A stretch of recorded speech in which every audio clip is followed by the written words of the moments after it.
वरदान है परिस्थितियों को शिक्षक समझ उनसे पाठ पढ़ने वाले अनुभवी मूर्त भव।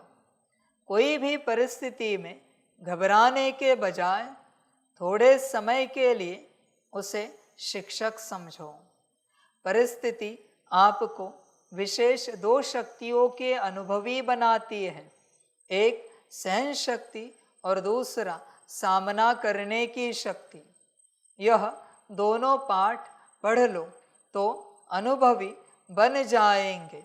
जब कहते हो हम तो ट्रस्टी है, मेरा कुछ नहीं है, तो फिर परिस्थितियों से घबराते क्यों हो? सारी परिस्थितियां मैं और मेरेपन से आती है, बाकी कोई कारण नहीं है परिस्थितियां आने का। मैं और मेरापन और कोई कारण नहीं। किसी वस्तु को मेरा समझो, उसमें गड़बड़ी हुई, टूटी फूटी, परिस्थिति आई। अपने मैंपन को मेरा समझो, अपने अस्तित्व को मेरा समझो।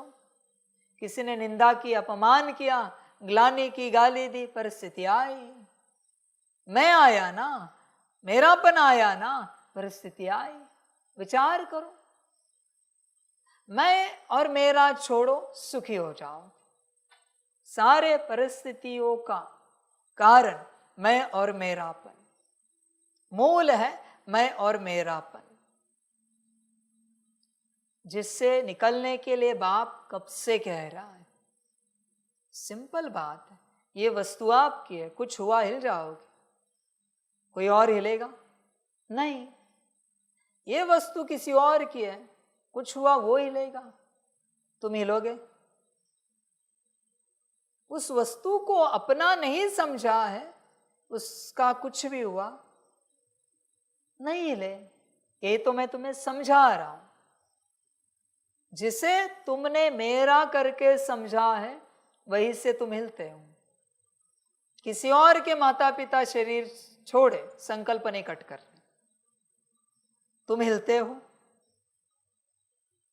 पर तुम्हारा हुआ तो क्यों हिले? क्योंकि माता पिता को मेरा समझा है। वही पति पत्नी बच्चे, घर गाड़ी बंगले का, नौकरी धंधे का कुछ भी हुआ, किसी और के हिलते हो। स्वयं के हुआ तो हिलते हैं, क्यों? मेरा समझा है। यही तो समस्या है ना बच्चे।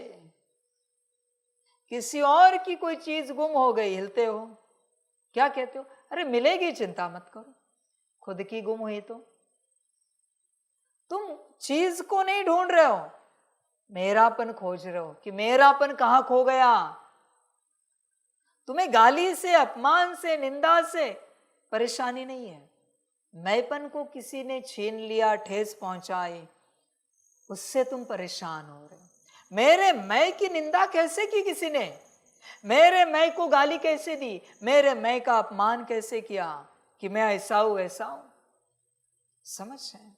अपने नाम को लेकर गाली सुन सकते हो, अपमान सहन कर सकते हो, निंदा सुन सकते हो। विचार करो स्वयं अपने मैं को लेकर। किसी ने ग्लानि की, बदनामी की, सहन कर सकते हो। ये तो आलसी है, निकम्मे हैं, बस खाते रहते हैं, दिन भर कोई काम नहीं करते। आपको किसी ने बोल दिया, ये कभी नहीं आते बर्तन करने, कभी नहीं झाड़ू लगाते, आज तक इनके हाथ में हमने झाड़ू नहीं देखा। नाम लेकर बोला है, इशारा नहीं किया, चलो फलाने के हाथ में आज तक झाड़ू नहीं देखा है, चुप रह सकते हो। फलाने के हाथ में आज तक पोंछा नहीं देखा है, कभी ये बर्तन नहीं करते, ये फलाना खाता रहता है दिन भर, शांत रह सकते हो। वही तो मैं समझा रहा हूं। झंझट परिस्थितियां मैं और मेरेपन से आती है। वही याददाश्त खोया हुआ व्यक्ति है, उसके पास शाम। तुम्हें उसका नाम पता है, उसके नाम से जो चाहे बोलो, उससे फर्क पड़ता है, क्योंकि उसे यही पता है कि ये किसका नाम है, मुझे नहीं पता, ये मेरा नाम नहीं है। खत्म हो गई बात। वही तो मैं तुम्हें समझा रहा हूं। मर्जीवा जन्म है ना, तो क्यों अटके हो मैं और मेरेपन में? परिस्थितियां उससे जन्मती है। मैं और मेरेपन से निकलो तो आनंद आएगा, खुशी मिलेगी, मौज आएगी, आगे बढ़ते जाओगे। जो मैं और मेरेपन में अटका है उसका आध्यात्मिक विकास कभी नहीं हो सकता। मैं और मेरापन। अभी जहां तुम बैठे हो मुरली सुनने के लिए, किसी कार्य के लिए तुम उठ के गए और वहां मैंने किसी और को बिठाया, दरवाजे से आते ही उसको वहां बैठा हुआ देखकर शांत रह सकते हो? या संकल्प चलेंगे, अरे मेरी जगह पर कोई बैठा, तेरी जगह हो गई आज तुरंत, अभी मुरली के लिए नहीं बैठा तो विचार कर। बच्चे तू बहुत अटका है, बस तुझे पता नहीं, और तेरे दुख का कारण है मैं और मेरापन। इससे निकलना है तो निकल।